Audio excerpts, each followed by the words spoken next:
অস্থায়ী 10% শুল্কের মেয়াদ শেষের আগেই নতুন করে ট্রাম্পের শুল্ক আরোপের প্রস্তাবে বিশ্বজুড়ে বইছে নিন্দার ঝড়।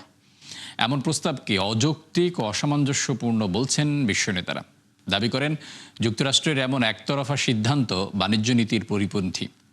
এছাড়া বাণিজ্যের পরিমাণের ভিত্তিতে কয়েকটি দেশকে আলাদা করে চিহ্নিত করাকে প্রশ্নবিদ্ধ বলছেন বিশ্লেষকরা। নুসরাত মৌমি জানাচ্ছেন বিস্তারিত।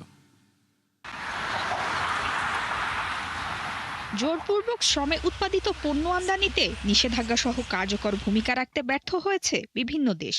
ফলে বহির্বিশ্বে অসম প্রতিযোগিতার মুখে পড়ছে যুক্তরাষ্ট্রের শ্রমিকরা। এমন অভিযোগ তুলে এবার বাণিজ্য অংশীদার 7টি দেশের পণ্যে অতিরিক্ত শুল্ক আরোপের প্রস্তাব দিয়েছে যুক্তরাষ্ট্রের বাণিজ্য প্রতিনিধির দপ্তর ইউএসটিআর, যাকে অগ্রহণযোগ্য বলে মন্তব্য করেছে ইউরোপীয় কমিশন। দাবি করে এমন প্রস্তাব ইইউর সাথে গেল বছরের স্বাক্ষরিত চুক্তির পরিপন্থী।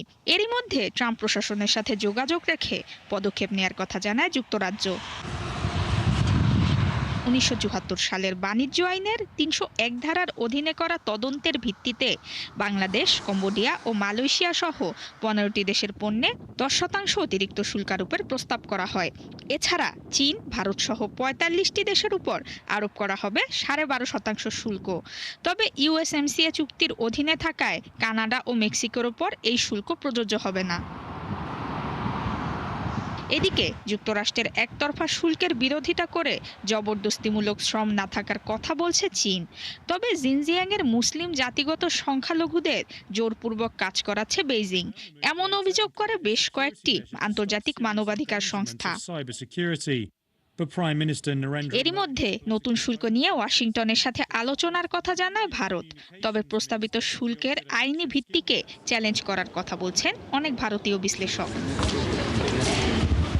নতুন এই প্রস্তাবকে অনৈতিক বলে অভিহিত করেছেন ফরাসি অর্থমন্ত্রী রোলান্ড লেস্কুর। আশা করেন যুক্তরাষ্ট্র ইইউ নতুন চুক্তিটি তাড়াতাড়ি সম্পন্ন হবে। অন্যদিকে যুক্তরাষ্ট্রের সাথে মুক্ত বাণিজ্য চুক্তি থাকায় নতুন করে শুল্ক আরোপের বিষয়টিকে অযৌক্তিক ও অসামঞ্জস্যপূর্ণ বলছে অস্ট্রেলিয়া। বিশ্লেষকরা বলছেন জোরপূর্বক শ্রমের বিষয়ে যুক্তরাষ্ট্র সহ কোনো দেশই সম্পূর্ণ মুক্ত নয়। শুধুমাত্র বাণিজ্যের পরিমাণের ভিত্তিতে কয়েকটি দেশকে আলাদা করে চিহ্নিত করা প্রশ্নবিদ্ধ এবং তা হিতে বিপরীত হতে পারে। নুসরাত মৌমি, 71।